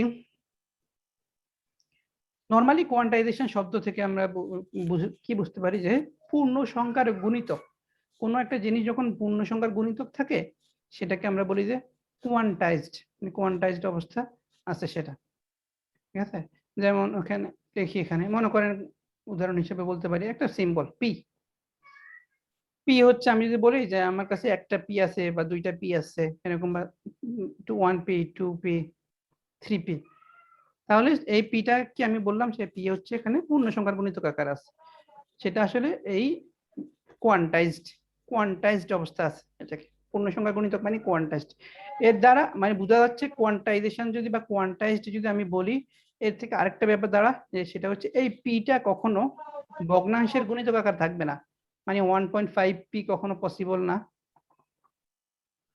বা 2.3 পি এরকম মানে ভগ্নাংশের গুণিতক আকারে থাকা কখনোই পসিবল না শুধু পূর্ণ সংখ্যার গুণিতক আকারে পসিবল যখন এই কন্ডিশনটা ফুলফিল করবে তখন আমরা বলবো যে এই পি হচ্ছে কোয়ান্টাইজেশন অফ পি ঠিক আছে তাহলে আমরা এখন আমাদের আলোচনা আসি কোয়ান্টাইজেশন অফ চার্জ তার মানে কি আর চার্জ বলতে আমরা বুঝিয়ে ইলেকট্রন তাই না ইলেকট্রনের প্রবাহ বা ইলেকট্রন এক ধরনের চার্জ তাহলে কোয়ান্টাইজেশন অফ চার্জ বোঝাচ্ছে যে চার্জটা আসলে পূর্ণ সংখ্যার গুণিতক আকারে থাকবে সবসময় ভগ্নাংশ আকারে থাকবে না তার মানে দাঁড়াচ্ছে যে কিউ সমান এন ই হবে মানে কিউ যদি আমার টোটাল চার্জ হয় যে কোনো একটা বডির সেটা চার্জটা হবে এন ই আর এনটা হবে আমার পূর্ণ সংখ্যা 0 প্লাস কখন হবে মাইনাস কখন হবে সেটা ডিপেন্ড করে ওইটাকে মানে ইলেকট্রন গ্রহণ করতেছে না বর্জন করতেছে বা এটাকে ইলেকট্রনের চার্জ নাকি প্রোটনের চার্জ তার উপরে ডিপেন্ড করে সেটা প্লাস মাইনাস হবে বাট প্লাস মাইনাস হোক সেটা ব্যাপার না কিন্তু পূর্ণ সংখ্যার গুণিতক আকারে থাকবে এটা বোঝার জন্য আমাদের সিম্পল সেন্স আমরা যখন ওই যে চার্জ পার্টিকেল কিভাবে ক্রিয়েট হয়েছিল আমরা কি দেখছিলাম যে ইলেকট্রন ছেড়ে দিলে তাই না একটা ইলেকট্রন ছেড়ে দিল আর একটা ইলেকট্রন গ্রহণ করলো এভাবেই তো চার্জ পার্টিকেল ক্রিয়েট হয়েছিল ওই সোডিয়াম ক্লোরিনের যে উদাহরণটা দিয়েছিলাম মনে আছে তাহলে একটা অ্যাটম বা একটা এলিমেন্ট একটা প্রোটন ছাড়তে পারে দুইটা প্রোটন ছাড়তে পারে তিনটা প্রোটন ছাড়তে পারে বা ইলেকট্রন ছাড়তে পারে ইলেকট্রন সেটা কি কখনো এরকম 1.5 ইলেকট্রন বা 2.3 ইলেকট্রন ছাড়তে পারে বা কেউ কি এরকম 2.3 ইলেকট্রন গ্রহণ করতে পারে না সম্ভব না স্যার পূর্ণ একটা সংখ্যা হবে পূর্ণ সংখ্যা আকারে গ্রহণ করবে বা বর্জন করবে এভাবে তাহলে এই যে পূর্ণ সংখ্যা আকারে সেই জন্যই আমরা বলি যে কোয়ান্টাইজেশন অফ চার্জ তাহলে টোটাল চার্জ যেটা হবে সেটা হবে আমার কিউ এন ই হবে এন এর মান হবে 0 1 2 এরকম যতগুলা থাকবে ততগুলা আর ইলেকট্রনের চার্জ হবে আমরা এটা জানি যে ইর মানটা 1.6 × 10⁻⁹ কুলম্ব ঠিক আছে মানে বোঝা গেল যে কেন আসলে তাহলে আমরা কি দেখলাম যে আমরা এরকম এই ধরনের চার্জ পাইতে পারি যে কোন একটা বডির চার্জ 10 ই অথবা 5 ই এই ধরনের আমরা পাইতে পারি কোন একটা বডির চার্জ কিন্তু আমরা এরকম পাইতে পারি না ঠিক আছে তাহলে দেখেন এখান থেকে এখন আমি একটু আলোচনা করি যে কোয়ান্টাইজেশন অফ চার্জ যদি আমি বুঝি তাহলে আমি যদি এখন এভাবে প্রশ্ন করি যে আমি এরকম দিয়ে দিলাম যে কোনো একটা উদাহরণ মনে করেন 2.5 ই কোন একটা বডির charge 2.5 E is it possible if possible why it is possible if not possible why it is not possible এরকম আমি পরীক্ষা দিলাম যে এটা ভগ্নাংশ আকারে দিয়ে দিলাম দিয়ে বললাম যে এটা কি সম্ভব হলে কেন সম্ভব না হইলে কেন সম্ভব না ব্যাখ্যা করেন ঠিক আছে তাহলে এইটার এই জিনিসটা পুরো সেম আলোচনা না জি স্যার পুরো একদম সেম আলোচনা তাই না সব পরীক্ষায় সরাসরি আসতে পারে যে কোয়ান্টাইজেশন অফ চার্জটা ব্যাখ্যা করেন এটা আসতে পারে তাহলে তো কোনো ঝামেলাই নাই কিন্তু যদি এভাবে আসে যে +3.57 অথবা -2.35 ই ইজ ইট পসিবল? তাহলে সুন্দর নো answer, স্যার। সুন্দর আনসার। এটা পসিবল না, কারণ আমরা জানি চার্জটা একটা কোয়ান্টাইজড কোয়ান্টিটি, সবসময় এরকম কিউ সমান এন আকারে থাকবো। এটা হইতে পারে 2e হইতে পারে অথবা 5e হইতে পারে, কিন্তু 2.5e কখনো সম্ভব না, because electron can not be split. ইলেকট্রনকে কখনো আমরা ভাঙ্গা যায় না। ইলেকট্রন পূর্ণ সংখ্যা আকারেই মানে রিসিভ করে বা ইজেক্ট করে, সেজন্য আমার এটা কখনোই ভগ্নাংশ আকারে হওয়া সম্ভব না। তো আমার কথা হচ্ছে মূল ব্যাপারটা তো বুঝতে পারছেন সবাই, তাই না? জি স্যার। জি স্যার মূল ব্যাপারটা যদি আপনি বুঝেন, তাহলে আপনাকে প্রশ্ন যেভাবেই করা হোক না কেন আপনি আনসার দিতে পারবেন। আর মূল ব্যাপার না বুঝে আপনি সরাসরি কোয়ান্টাইজেশন অফ চার্জ কি সেটা দেখছেন টাইটেল, হুবহু এটা মুখস্থ করে ফেলছেন, তখন আর পরীক্ষা আসলো এটা, তখন আপনি না পরীক্ষা না বুঝলে কিন্তু আপনি এইরকম প্রশ্ন যদি আসে সেটার আনসার দিতে পারবেন না। ঠিক আছে? আরেকটা কথা হচ্ছে যে সবসময় ট্রাই করবেন যে মানে জিনিসটা প্রথম তো কাজ হচ্ছে বোঝা, বোঝার পরে সেকেন্ড কাজ হচ্ছে কি পরীক্ষা যখন দিবেন সেটা ট্রাই করবেন মানে আপনি শো করা যায় আমি এই জিনিসটা বুঝছি। মনে করেন আপনি যেটা বুঝছেন জিনিসটা পুরো বুঝছেন, এটা কেন সম্ভব না, কিন্তু পরীক্ষা আনসার করলেন হুবহু এটা, আপনি বুঝেও হুবহু এটা আনসার করলেন, আরেকজনে কিচ্ছু বুঝে না, হেও হুবহু এটা আনসার করলো, তাহলে এখন আমি কিভাবে বুঝবো যে কে বুঝছে কে বুঝে নাই? তাহলে কি করতে হবে, আপনি যে বুঝছেন এটা স্যারকে বোঝাইতে হবে এবং স্যার আপনাকে হাইস্ট নাম্বারটা দিতে হবে, সে দায়িত্ব আপনার। সেটার জন্য কি করতে হবে, আপনি চেষ্টা করবেন যে আপনার নিজের মতো করে লেখার জন্য, যে এরকম যেন মানে সোজা কথা স্যার যেন বুঝে যে আপনি নিজের মতো করে লিখছেন। হইতে পারে সেখানে আপনার ইংলিশের গ্রামার ভুল আছে বা বিভিন্ন কিছু ভুল টুল আছে, কিন্তু আমি তো দেখবো যে ওকে তো বুঝছে, তো নিজে লেখার চেষ্টা করছে এবং মূল জিনিসটা আমি দেখতে পাচ্ছি যে কি বুঝাইতে চাইতেছি। তাহলে এটা হচ্ছে এ প্লাস পাওয়ার মতো আনসার, এখানে আমি এ প্লাস এর মার্ক দিব। ঠিক আছে, যে বুঝছে। কিন্তু স্যার এটা আবার একজনে তাহলে লিখে শুনেন শেষ করি, তাহলে এটা আবার একজনে লিখে এরকম একজনে লিখে যদি আবার 10 জনকে শেয়ার করে দেন, তাহলে কিন্তু ওইটা আবার আনসার একই রকম হয়ে গেল, সবই একই রকম হয়ে গেল, এই 10 জনই তো সেম, তাহলে কে লিখলো আমি বুঝলাম না, ঠিক কিনা? তো সেই জন্য যে লিখবেন সে দরকার হচ্ছে ওকে আমি নিজে লিখছি, আমারটা যেন অন্যকে শেয়ার করার মাধ্যমে আমার নাম্বার যেন না কমে যায়, সেই জিনিসটা সচেতন থাকতে হবে। হ্যাঁ বলেন। স্যার তাহলে এখন মানে এটা কেন সম্ভব না 2.5? এটা কারণ ইলেকট্রনকে মানে স্প্লিট করে, এটা ভাঙা যায় না। হ্যাঁ ইলেকট্রন আমরা না দেখবেন সেটা না, মানে পূর্ণ সংখ্যার হবে, ভগ্নাংশ আকারে থাকবে না। যেই কোনো একটা একে- বডির একে- চার্জ এটা পূর্ণ সংখ্যার আসলে আকারে থাকবে। 2.5 হবে না আর কি 2.5 জাস্ট উদাহরণ দিছি, শুধু ওটা ভগ্নাংশ আকারে সম্ভব না। জি স্যার ঠিক আছে, সো রিডিং পড়বেন, কাজ কেন হচ্ছে reading। সম্ভব না স্যার? তখন বলবেন না কেন সম্ভব না, মানে why it is not possible এরকম বলছেন না, তো তখন ওইখানে কি লিখবো তাহলে স্যার? ওইখানে আপনি সম্ভব না এটা তো। এইটা তো কোয়ান্টাইজেশনটা তাহলে ভালো বুঝেন নাই, কারণ ওই যে সম্ভব না, কারণ হচ্ছে যে আমরা জানি যে চার্জটা একটা কোয়ান্টাইজড কোয়ান্টিটি, সেটা পূর্ণ সংখ্যার গুণিতক আকারে থাকে। সো আমি জানি আমি লিখবো যে it's not possible because we know বা আই নো, উই নো লেখাই উচিত, উই নো যে চার্জ ইজ কোয়ান্টাইজড কোয়ান্টিটি। ঠিক আছে, quantized quantity, so Q should be NE, and N here should be integer number. As 2.5 is not integer number, so we can say that this is not a quantized quantity. That's why 2.5e is not possible for anybody having this amount of charge. ঠিক আছে, তো আমি এখন instantly বললাম, হয়তো বা চিন্তা করে লিখলে আরো সুন্দর করে গুছিয়ে অন্য অন্য আরো ভালো করে লিখতে পারবো। মূল কথা হচ্ছে চার্জ কোয়ান্টাইজড কোয়ান্টিটি, এটা ইলেকট্রনের পূর্ণ সংখ্যা গুণিতক আকারে থাকে, সেই জন্য আমার ভগ্নাংশ আকারের এটা সম্ভব না, এটা হচ্ছে মূল কথা। ঠিক আছে, বোঝা গেছে কিছু?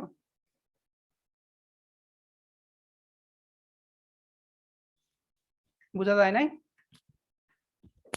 জি স্যার। জি স্যার স্যার তাহলে হচ্ছে আমরা এই যে 1.6 into 10 to the power -19 coulomb, এটাও তো স্যার পার্শিয়াল, না এটা তো ইলেকট্রনের চার্জ, নট ইলেকট্রনের চার্জ, সে তো একটা চার্জ। হ্যাঁ ইলেকট্রন, না না না, ওকে এখানে ব্যাপার আছে, আমরা তো পুরা বডির কথা আলোচনা করতেছি যে কিউ কিউ কিন্তু ইলেকট্রনের চার্জ না ভাই, কিউ হচ্ছে যে টোটাল চার্জ, যে কোনো একটা বডির টোটাল চার্জ। ঠিক আছে, সেই টোটাল চার্জের কথা বলা হচ্ছে, সেই বডিটার চার্জ কখনো ভগ্নাংশ আকার থাকে না, সেই চার্জটা কোয়ান্টাইজ, সেই চার্জটা কিভাবে কোয়ান্টাইজ থাকে, ইলেকট্রনের গুণিতক আকারে থাকে। ইলেকট্রনের চার্জ তো ফিক্সড, এটা কনস্ট্যান্ট ভ্যালু। ঠিক আছে, সো এখানে ইলেকট্রনের সাথে কোয়ান্টাইজ সেটা আমি যে এখানে 2.5 লিখছি ই তো আমার ঠিকই আছে, আমার মূল মূল ব্যাপার হচ্ছে এটাকে আমার পূর্ণ সংখ্যা রাখা। ইর চার্জ তো কনস্ট্যান্ট সেটা আমি জানি, হ্যাঁ আপনি বলতেছেন ই তো ভগ্নাংশ, হ্যাঁ ইর চার্জ তো কনস্ট্যান্ট। আমি তো একবারও বলিনি যে কোনো বস্তুর চার্জ হবে আপনার এই এরকম এটার পূর্ণ সংখ্যা গুণিতক, এরকম তো মানে সোজা কথা হচ্ছে মানে এটার তো গুণিতক না, মানে ইলেকট্রনের পূর্ণ সংখ্যা গুণিতক হবে এবং ইলেকট্রনের চার্জ আমার ভগ্নাংশ, তো এটা তো কনস্ট্যান্ট। ঠিক আছে স্যার, বুঝতে পারছি। ঠিক আছে, তো এটা এটা একটু আলোচনা করবেন নিজেদের মধ্যে দরকার হলে। আমি মনে করি যে ক্লিয়ার হয়েছে সবকিছু। তারপরে কোনো প্রবলেম থাকলে পরবর্তীতে আমরা যে কোনো পরীক্ষার আগে, বিশেষ করে মিড এর আগে বা যখন ফাইনাল পরীক্ষা হবে তখনকার আগে আবার রিভিউ করব।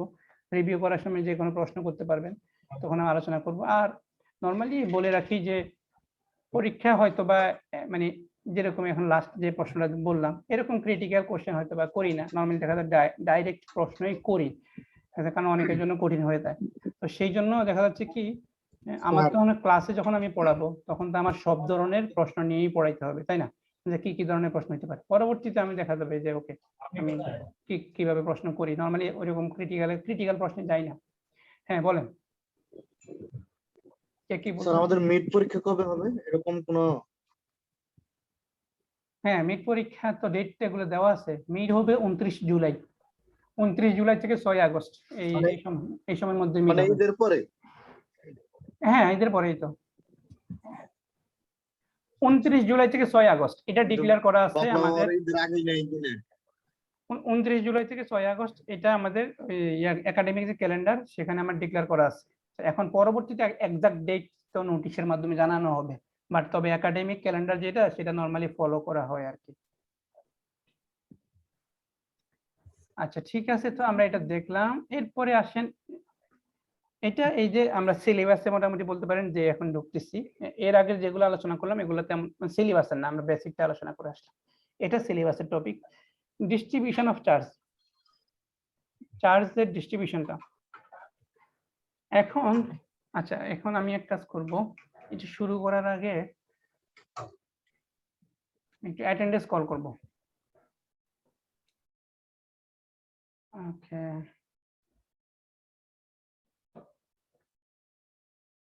আচ্ছা, তাহলে এটা আমরা এখন ডিস্ট্রিবিউশন অফ চার্জ পড়তেছিলাম, মানে চার্জের বন্টন কিভাবে থাকে একটা বডির মধ্যে, ঠিক আছে? এখন সেটাকে প্রথম বলতেছি যে ডিসক্রিট ডিস্ট্রিবিউশন। ডিসক্রিট শব্দটা মানে হচ্ছে কি আসলে মানে এলোমেলো ভাবে যখন কোনো কিছু বন্টিত থাকে, যেমন ফিগারটা দেখেন বোঝার চেষ্টা করেন। এই ফিগারটার মধ্যে কয়টা 6টা চার্জ পার্টিকেল আছে, Q1 Q2 Q3 Q4 Q6। এখানে জানি একটার সাথে একটা কোনো ধরনের কোনো সম্পর্ক আছে, মানে কোনো সিকোয়েন্স বা কোনো কিছুই ফলো করে না, জাস্ট এলোমেলো অবস্থা ছিটানো আছে। এইভাবে যদি চার্জগুলো এরকম এলোমেলো ভাবে বন্টিত থাকে, কোনো ধরনের সম্পর্ক নাই একটার সাথে একটা, এরকম যখন থাকে সেটাকে আমরা বলি যে ডিসক্রিট ডিস্ট্রিবিউশন। ওকে, ডিসক্রিট ডিস্ট্রিবিউশন।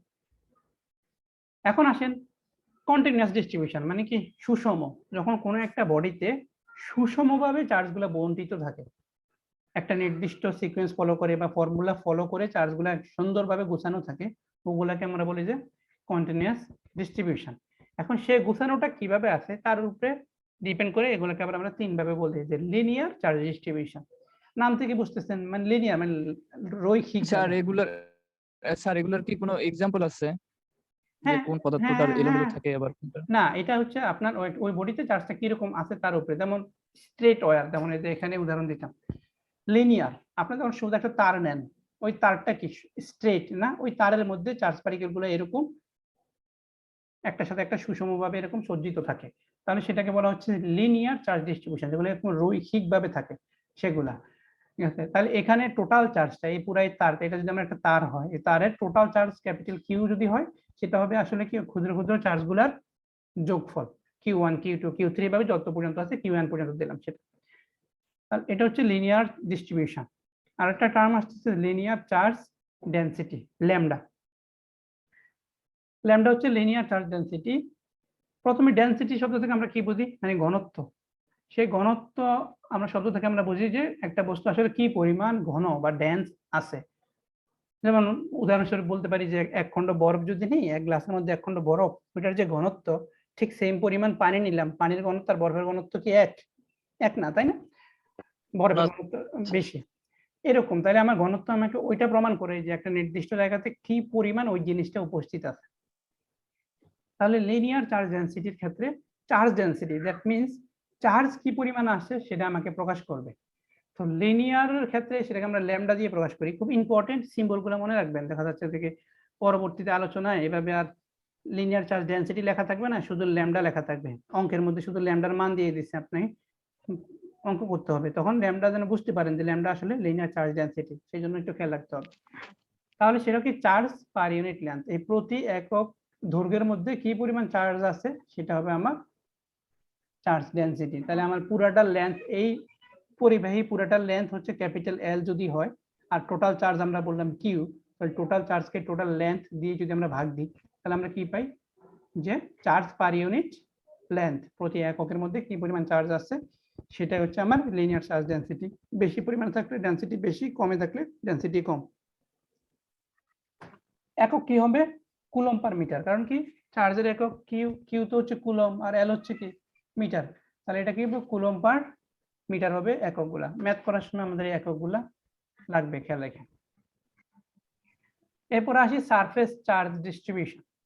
ওকে, সো নাম থেকে বোঝা যাচ্ছে যে কোনো একটা বডির সারফেসের মধ্যে যদি চার্জগুলা বন্টিত থাকে সুষমভাবে, সারফেসের মধ্যে, যেমন একটা মেটালিক শীট, একটা মেটাল নিলাম, ওই মেটালটার সারফেসের মধ্যে যদি চার্জগুলো এরকম ডিস্ট্রিবিউটেড থাকে, তখন আমরা বলি যে সারফেস চার্জ ডিস্ট্রিবিউশন। ওকে, যেমন এটা সারফেস, এখন আমি চতুর্ভুজ আকারে একটা সারফেস দিছি, সারফেস যে কোনো স্ট্রাকচার হইতে পারে, সেটা ব্যাপার না। মূল ব্যাপার হচ্ছে ওই শুধু ওই সারফেসের মধ্যে থাকবে, বডিতে থাকবে না, ভিতরে থাকবে না। ওইরকম শুধু সারফেসের মধ্যে যখন বন্টিত থাকে সেটাকে আমরা বলি যে সারফেস চার্জ ডিস্ট্রিবিউশন, আর এই ক্ষেত্রে আমরা সেটাকে বলি সারফেস চার্জ ডেনসিটি। আর এটা কি হবে? চার্জ পার ইউনিট এরিয়া, যেহেতু সারফেস বলা হচ্ছে এখানে আমার এরিয়া চলে আসবে, charge per unit area Q by A. তাহলে এটা একক কি হবে? Coulomb per metre square, coulomb per metre square. Sir হ্যাঁ বলেন। স্যার ওইখানে তো ল্যামডা বললাম স্যার, এখানে ও এটার সরি, নাম হ্যাঁ যদি একটু বলে হ্যাঁ এটা দিতেন। সিগমা, সরি আমি ভুলে গেছিলাম, সিগমা। তাহলে সারফেস চার্জ ডেনসিটিকে আমরা কি দিয়ে বলছি? সিগমা। এরপর আসি ভলিউম চার্জ ডিস্ট্রিবিউশন। তো ভলিউম চার্জ ডিস্ট্রিবিউশন কি? যে কোন একটা বডি যদি পুরো আয়তন জুড়ে এই যে চার্জগুলো ডিস্ট্রিবিউটেড থাকে, পুরো ভলিউম জুড়ে যখন থাকবে তখন সেটাকে ভলিউম চার্জ ডিস্ট্রিবিউশন বলবে। যেমন একটা কিউব যদি আমরা চিন্তা করি, কিউবিক স্ট্রাকচার, সেটার এরকম ভিতরে চার্জগুলো যদি পুরো পূর্ণ থাকে, সেটা হচ্ছে আমার ভলিউম চার্জ ডিস্ট্রিবিউশন। আর এই ক্ষেত্রে ভলিউম চার্জ ডেনসিটি হচ্ছে রো, এটা হচ্ছে charge per unit volume. Rho equal to charge per unit volume, Q by V. V হচ্ছে ভলিউম, আর ভলিউমের একক কি আমরা জানি? Metre cube. তাহলে এটা পুরোটার একক হয়ে যাবে কুলম পার মিটার কিউব। ঠিক আছে? আচ্ছা, এরপরে আসি আমরা এই কুলম্বস ল, খুব ইম্পর্টেন্ট একটা ব্যাপার, কুলম্বস ল। কুলম্বস লটা আলোচনা করি, সবাই একটু মনোযোগ দেন, কোনো সমস্যা থাকলে আমাকে বলবেন। কুলম্বস লটা আসলে কি? এই যে আমরা আজকের আলোচনা যে ক্লাসের শুরুর দিকে বলতেছিলাম না যে প্লাস প্লাস চার্জ আকর্ষণ করে, প্লাস মাইনাস আকর্ষণ করে, সেম থাকলে বিকর্ষণ করে। তাহলে এই যে বলটা, আকর্ষণ বল বা বিকর্ষণ বল যেটাই বলেন না কেন, সেটাকে আমরা এফ যদি বলি, এই বলের মানটা কিরকম হবে, আকর্ষণ বা বিকর্ষণ বলের মানটা কিরকম হবে, সেটা আমাদেরকে কুলম্বস ল আমাকে সেই সম্বন্ধে আইডিয়া দিছে। ওকে, কিরকম আইডিয়া দিছে সেটা দেখি। মনে করেন একটা চার্জ আপনার এখানে আছে, এটাকে আমরা বললাম Q1, আর একটা চার্জ এখানে মাইনাস বললাম এটা Q2। তাহলে এই দুইটা চার্জের মধ্যে কি আকর্ষণ বল কাজ করবে, তাই না? তাহলে এই দুইটা চার্জের মধ্যকার বল যদি F হয়, আর এদের মধ্যকার দূরত্ব যদি D হয়, ডি এ বলতে পারেন, আরো বলতে পারেন, ব্যাপার না। আর এই ধরনের যদি হয় যে দুইটা চার্জ, এদের মান হচ্ছে Q1 Q2 এবং এরা ডি দূরত্বে আছে, তাহলে কুলম্বস ল আমাকে বলছে কি এই দুটার মধ্যকার যে আকর্ষণ বল সেটা সমানুপাতিক হবে এই চার্জ দ্বয়ের মানের গুণফলের সমানুপাতিক। চার্জ দ্বয়ের মানের গুণফলের সমানুপাতিক হবে এবং চার্জ দ্বয়ের মধ্যবর্তী দূরত্বের বর্গের ব্যস্তানুপাতিক হবে। ব্যস্তানুপাতিক। তো এই দুইটাই হচ্ছে আসলে কুলম্বস ল এর মূল কথা। ওকে, এবং এই দুইটাকে যদি আমরা একত্র করে লিখি, এই দুইটাকে একত্র করে লিখলে কি দাঁড়াবে? F সমানুপাতিক Q1 Q2 by R square D square. তো এটা হচ্ছে আমার টোটাল মূল কুলম্বস লর ম্যাথমেটিক্যাল এক্সপ্রেশনটা। এবার দেখেন কিছু খুব ইম্পর্টেন্ট একটা কথা বলতেছি। পরীক্ষায় দেখা যায় ভাইবার ক্ষেত্রে নরমালি যেরকম হয়, একটাতে বুঝাই দিচ্ছি, এইটা সবগুলাতে অ্যাপ্লাই করবেন, নাম্বার ভালো হবে। প্রথমে বলি যে নাম্বার খারাপ হয় কেন, বা অনেক স্টুডেন্ট যে বলে স্যার আমি সব পারছি আমার তো নাম্বার কম আসছে কেন, এরকম এই ধরনের প্রবলেম গুলো কেন হয় সেগুলো। মনে করেন আমি কাউকে প্রশ্ন করলাম যে কুলম্বস ল কি বলেন, বলে দিল স্যার কুলম্বস ল হচ্ছে F সমানুপাতি Q1 Q2 by D square. প্রথমে এটা বললো, এরপরে আর কিছু বলতেছে না। এরপরে আমি বললাম যে আমি তো F কি Q1 Q2 কি এগুলো বুঝতেছি না, বলেন এগুলো কি। পরে বলতেছে যে স্যার F তো ফোর্স, Q1 এগুলো হচ্ছে চার্জ আর D হচ্ছে দূরত্ব। তাহলে কি হইলো, সে নিজে বলতেছে না, আমি তাকে খোঁচায় খোঁচায় বের করতে হইতেছে, যেটা আসলে উল্টা হওয়ার কথা। নর্মালি ভাইভাতে বা যে কোনো আপনি পরীক্ষায় যান না কেন, আপনার মূল টার্গেট কি থাকবে, আপনি যতটুকু জানেন স্যারকে কোনো না কোনো ভাবে পুরাটা আপনার জানাইতে হবে, তাই না? মানে আপনি যে জানেন, স্যার যদি এটা না জানে তাহলে আপনি নাম্বার পাবেন কিভাবে, তাই না? তাহলে সেক্ষেত্রে কি করতে হবে, আপনার নিজের তাগিদে আপনি যা যা পারেন সবই বলতে হবে, স্যার দরকার হলে আপনাকে থামাবে, নর্মালি বলে থেমে যায়। সো এটা এই যে প্রথমেই ম্যাথমেটিক্যাল এটা বললো, এটা হচ্ছে খারাপ ভাবে আনসার করার একটা ওয়ে, মানে একদম খারাপের মধ্যে একটা, খুব কম নাম্বার হবে এরকম। আরো অনেক খারাপ ভাবে আনসার করে, জাস্ট একটা উদাহরণ দিলাম। তো ওগুলাতে না গিয়ে মেইন কথায় বলি যে কিভাবে তাহলে আনসার করবেন, কিভাবে আনসার করলে আপনি A+ পাওয়ার মতো আনসার করলেন, সেটা মনোযোগ দিয়ে শুনেন। প্রত্যেকটার ক্ষেত্রে এই থিওরি ফলো করবেন, শুধু আমার না, সব স্যারের ক্ষেত্রে। মনে করেন আমাকে কেউ প্রশ্ন করলো যে কুলম্বস লটা কি, বলো। আমি কি বলবো, যে কুলম্বস ল হচ্ছে চার্জ পার্টিকেল গুলোর মধ্যে বা দুইটা চার্জের মধ্যকার যে আকর্ষণ বা বিকর্ষণ বল কিরকম হবে সেই সম্বন্ধে আইডিয়া দেয়। এবং সেই আইডিয়াতে কি বলতেছে যে কুলম্বসের ফোর্সটা বা ইলেকট্রোস্ট্যাটিক ফোর্সটা সেটা হবে চার্জ দ্বয়ের মানের গুণফলের সমানুপাতিক এবং এদের মধ্যবর্তী দূরত্বের ব্যস্তানুপাতিক। এবং ওই দুইটা চার্জের মান যদি আমি ধরে নিই, একটা Q1 আর একটা Q2, এবং যদি ধরে নিই এই দুইটা চার্জ D দূরত্বে অবস্থিত এবং এদের মধ্যকার ফোর্স যদি আমি F বলি, তাহলে কুলম্বস ল অনুযায়ী আমি লিখতে পারি F সমানুপাতিক Q1 Q2 by D square. আর এটাই হচ্ছে কুলম্বস লর ম্যাথমেটিক্যাল ফর্মুলা। দেখেন আমি কিছু বাদ রাখলাম না স্যার ঠিক। সো আমার প্রথমে কি বলতে হবে, যেটা আমাকে প্রশ্ন করা হলো সেটা কি সম্বন্ধে, এটা বললাম। তারপর আমি সূত্রটা সরাসরি বললাম যে কুলম্বস ল বলতেছে ফোর্স চার্জ দ্বয়ের গুণফলের সমানুপাতিক আর দূরত্বের বর্গের ব্যস্তানুপাতিক, এটা আমি বলে ফেললাম। এরপর আমি ম্যাথমেটিক্যালি যখন আসবো, ম্যাথমেটিক্যালি আসার সাথে সাথে আমাকে বলে দিতে হবে, আমি ধরে নিলাম, আমরা কিন্তু একটু ধরে নিলাম একটা চার্জ Q1 Q2, তাই না? তো ম্যাথমেটিক্যালি যখন আমি যাওয়ার প্রথমে আমাকে বলতে হবে দুইটা চার্জ যদি Q1 আর Q2 হয়, আপনি অন্য নামও বলতে পারেন, দুইটা চার্জ যদি P1 আর P2 হয় তাও বলতে পারেন, সমস্যা নেই। তাহলে দুইটা চার্জ যদি Q1 Q2 হয় এবং এদের মধ্যকার দূরত্ব যদি D হয়, তাহলে তাদের মধ্যবর্তী যে ফোর্সটা, সেই ফোর্সটা হবে F সমানুপাতিক Q1 Q2 আর F সমানুপাতিক 1/D স্কয়ার। দুইটাকে আমরা সমন্বয় করে লিখতে পারি F সমানুপাতিক Q1 Q2 by D square. এইটুক যদি আপনি আনসার করেন, স্যার আপনাকে এইটার মধ্যে আর প্রশ্ন করার মতো আর কিছু নাই, পরবর্তী স্টেপে গিয়ে প্রশ্ন করবে, ঠিক আছে? তাহলে এভাবে আনসার দিতে হবে। প্রথমে ম্যাথমেটিক্যালটা বলা হয়েছে খুব খারাপ, বুঝছেন? যতক্ষণ না আপনাকে যদি আমি সরাসরি প্রশ্ন করি যে কুলম্বস লর ম্যাথমেটিক্যাল ফর্মুলাটা বলেন, তখন আপনি সরাসরি বলবেন যে F সমানুপাতিক Q1 Q2 by D square, কারণ আপনাকে প্রশ্নই করা হয়েছে ওইটা। যদি কুলম্বস ল বলা হয়, ম্যাথমেটিক্যালটা বলবেন না, প্রথমে এরকম ব্যাকগ্রাউন্ড বলবেন, সূত্রটা বলবেন, তারপরে আস্তে আস্তে ম্যাথমেটিক্যালে আসবেন। তো এইভাবে যে কোনো আনসারগুলো দেওয়াটা, অনেকগুলো যদি ব্যাকগ্রাউন্ড না জানেন, যেমন এখানে আমরা বললাম যে চার্জের মধ্যকার আকর্ষণ বিকর্ষণ বলের সম্বন্ধে কুলম্বস লটা আলোচনা করে, এরপরে আমরা বললাম যে ফোর্সের কিরকম হবে সেটা। কিন্তু আপনি যদি ওইভাবে না পারেন, যে ব্যাকগ্রাউন্ড না বলতে পারেন, কমসে কম প্রথমে সূত্রটা বলবেন, তারপরে ম্যাথমেটিক্যালি যান। সোজা কথা হচ্ছে ম্যাথমেটিক্যাল জিনিসটা আসবে সবসময় পরে, এবং আসলে এর মধ্যে যে টার্মগুলো আছে সেগুলো সবকিছু বলে দিতে হবে, ঠিক আছে? জি স্যার। আচ্ছা, জি স্যার। তাহলে দেখেন এখানে এই সবগুলো এগুলাই আলোচনা আমি করলাম। ডি, এই সমানুপাতিক সিম্বলটা উঠাই দিয়ে আমরা সমানুপাতিক ধ্রুবক বসাই কে। এই সমানুপাতিক ধ্রুবকের মান হচ্ছে 9 × 10⁹। তো আমরা যখন ম্যাথ করব সরাসরি এই মানটা বসাই দেব, 9 × 10⁹। আর কে সমান আসলে এটাও বসানো যায় 1/4πε0। এই ε0 হচ্ছে কনস্ট্যান্ট। তো আপনি যদি ε0 এর মান এখানে বসান, ε0 এটা বলা হচ্ছে ε0, এই এপসাইলন নট এর মান এখানে বসাইলে কে এর মানটা আসলে এরকম আসবে। সো নরমালি আমরা যখন ম্যাথ করব সরাসরি কে এর মান আমরা এটাই বসাই দিব, আর এপসাইলন নটের ঝামেলা দেওয়ার দরকার নেই।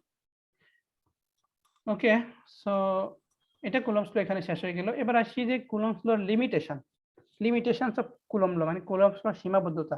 কুলম্বস ল কোথায় ব্যর্থ আমরা অলরেডি আলোচনা করে ফেলছি। কুলম্বস ল তো ব্যর্থ হইলে ওই যে নিউক্লিয়ার যে স্টেবিলিটি, অ্যাটমের যে স্থায়িত্ব, কুলম্বস ল অনুযায়ী প্রোটন আর ইলেকট্রন একটাকে আকর্ষণ করার কথা, আবার প্রোটন নিউক্লিয়াসের মধ্যে একত্রে থাকার কথা না, বিকর্ষণ করার কথা, কিন্তু আদত তা হয় না, তাই না? নিউক্লিয়ার ফোর্সের কারণে সেটা হয় না। এই জিনিসটা যে নিউক্লিয়াস বা অ্যাটম যে স্টেবল থাকে, এটা কুলম্বস ল ব্যাখ্যা করতে পারে নাই। এটা হচ্ছে কুলম্বস লর মেইন লিমিটেশন। ঠিক আছে? জি স্যার। আচ্ছা, এবার আসেন আমরা একটা ম্যাথ দেখি, খুবই সিম্পল ম্যাথ, এই কুলম্বস ল দিয়ে। What must be the distance কত হবে? What must be the distance between point charges Q1 এর মান দেওয়া আছে, Q2 এর মান দেওয়া আছে, for an attractive electrical force between them এত। তার মানে কি সবই দেওয়া হলো আমার, কি কি দেওয়া আছে, Q1 দেওয়া আছে, মানে Q1 দেওয়া আছে, Q2 দেওয়া আছে, ফোর্সের মান দেওয়া আছে, আর what must be the distance মানে ডি এর মান বের করতে হবে।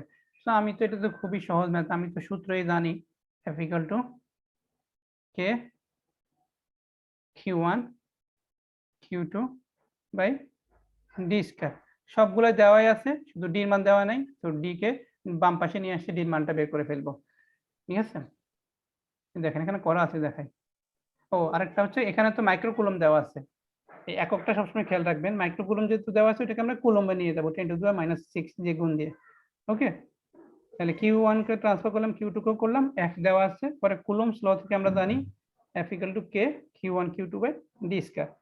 তাহলে ডি সমান আমরা এটা পাই, তারপরে সবগুলা মান বসানোর পরে 1.40 মিটার হবে।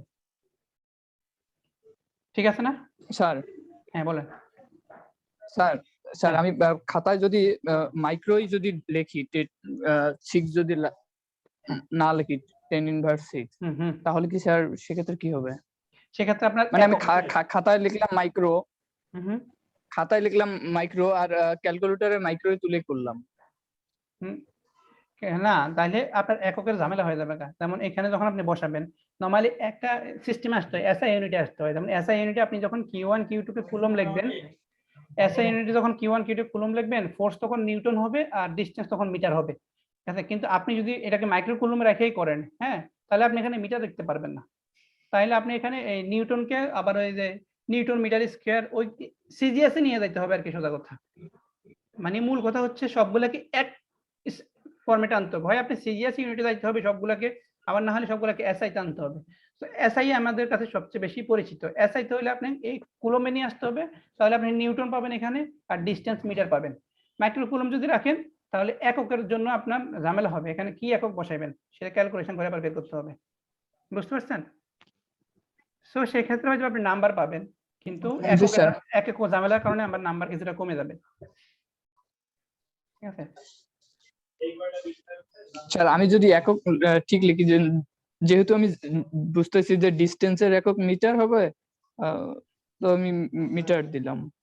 না, মানে আমি বলতে চাচ্ছি Q1 এর মান যেহেতু 26.3 মাইক্রো কুলম, আমি এটা ঠিক রাখলাম, ক্যালকুলেশনের জায়গা লিখলাম 26.3 মাইক্রো।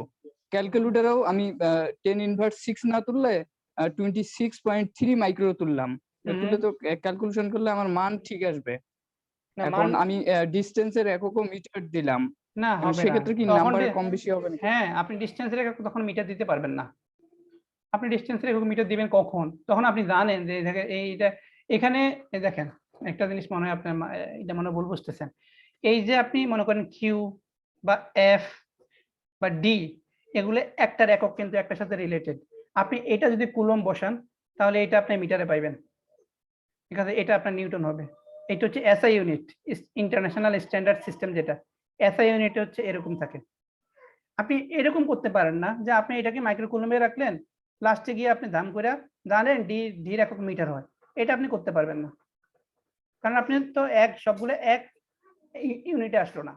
এটা আপনার এসআই ইউনিটে আপনি আনলেন না, অথচ এটাকে এসআই ইউনিটে বসাই দিলেন, তাহলে সেটা হবে না, সবগুলো এক ইউনিটে আসতে হবে। সিমিলারলি আপনি যখন কোনো ম্যাথ যখন করবেন সেন্টিমিটার যদি থাকে সেটাকে আমরা মিটারে নিয়ে যাই। কারণ কি আমরা জানি মিটার হচ্ছে এসআই ইউনিট। তাহলে আমাদের এই পরবর্তীতে ফোর্স হবে নিউটন বা কেজি থাকলে নরমালি আমাদের কেজিতে আসে ওগুলা।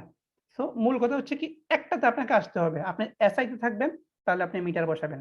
এসআই থেকে আপনি কুলম্বে না গিয়ে আপনি মাইক্রো কুলম্বে রাইখা দিলেন, এখানে গিয়ে মিটার বসাইবেন তাহলে হবে না। ঠিক আছে? তাহলে আপনাকে এটাকে ক্যালকুলেশন করে বাইর করতে হবে। এটাকে মিটারে সেন্টিমিটারে যায় নাকি মিলিমিটারে যায় নাকি ন্যানোমিটারে যায় সেটা বের করে আপনি ডি এককটা বসাইতে হবে। বুঝতে পারছেন? Okay sir, okay sir. আচ্ছা, ঝামেলা দেওয়ার দরকার কি? হ্যাঁ, -6 গুণ করে দিবেন, এসআই ইউনিট নিয়ে আসবেন। শেষ। না না স্যার, ওইটা সহজ মনে হয় কি জন্য? কারণ আমার এই যে এটা পুরোটাই তুলতে হচ্ছে না। একটা না না যেমন না আমি খাতায় লিখলাম হবে 10 না, ওই ইনভার্স 6, নাম্বার কম আবার আসবে। ক্যালকুলেটরে তুলতেছি 10 বুঝতে ইনভার্স পারছি, 6। ক্যালকুলেশনের সুবিধা, ওকে। কিন্তু পরীক্ষায় হয়তো বা সরাসরি কুলম্ব থাকতে পারে। মনে করেন এই জায়গায় যদি আমি কুলম্ব বসাই দিই পরীক্ষায়, তাহলে তো ব্যাপার সিম্পল হয়ে গেল, তাই না? এখানে কুলম জি স্যার। দিলাম, এখানে কুলম দিলাম, এখানে কুলম দিলাম, তাহলে ব্যাপার সিম্পল হয়ে যায় না? সো জি স্যার। হইতেও পারে পরীক্ষায় আরো সিম্পল আসতে পারে, কিন্তু আমি বলে দিলাম যে মাইক্রো কুলম থাকলে আপনাকে কুলম্বে নিতে হবে।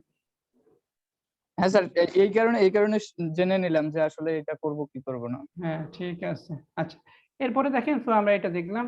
এখানে আমি আরো কয়েকটা ম্যাথ আছে রাখছি, ম্যাথ রেখে দিলাম, সবগুলো করে রাখছি। 2 3 4 5 6 সবগুলা দেখেন, সবগুলাই কুলম্বস ল রিলেটেড, সবগুলাই কুলম্বস ল। আচ্ছা, আমি চাই যে যেহেতু করা আছে, নরমালি ক্লাসে হলে ফিজিক্যালি ক্লাস হলে করতে দিতাম সবগুলাই, তো এখন তো করতে দিতে পারতেছি না, করে রাখছি। আপনাদেরকে কাজ দিচ্ছি, আপনারা সবাই 10-15 মিনিট লাগবে, সবগুলা ম্যাথ একবার দেখবেন, দেখে দেখবেন যে কোনো জায়গায় বোঝেন নাকি না। সো সেই জায়গা তাহলে আমাকে স্পেসিফিকলি জিজ্ঞেস করবেন আগামী ক্লাসে। আমি তারপরেও 2 নাম্বার থেকে আমি আগামী ক্লাসে শুরু করব, মানে একটু তাড়াতাড়ি যাব, কুইক যাব। যদি আপনারা দেখে থাকেন তাহলে সেই কুইকলি আমি তাড়াতাড়ি শেষ করতে পারবো ম্যাথগুলা। আর যদি না দেখেন তাহলে হয়তো বা আমাকে সুবিধা আবার হবে আর ডিটেইলস, কি স্যার। হ্যাঁ, না না দেখলে আমি আবার ডিটেইলসে বলতে হবে। সো যেহেতু সবগুলোই কুলম্বস ল, দেখেন সবগুলোই কুলম্বস ল, শুধু এটাতে একটু এক্সট্রা একটা ব্যাপার আছে যেটা করা আছে, যেহেতু আশা করি বুঝতে পারবেন, আর সবগুলো এখানে করাই আছে। সো আপনারা এই 5 নাম্বার ম্যাথ পর্যন্ত, 6 নাম্বার ম্যাথ পর্যন্ত একটু দেখেন, পরবর্তী টপিক আমরা এখান থেকে শুরু করব। ঠিক আছে? জি স্যার। Okay sir. সো আজকে এখানেই শেষ করি তাহলে, ইনশাআল্লাহ। স্যার। হ্যাঁ, ওয়ালাইকুম আসসালাম।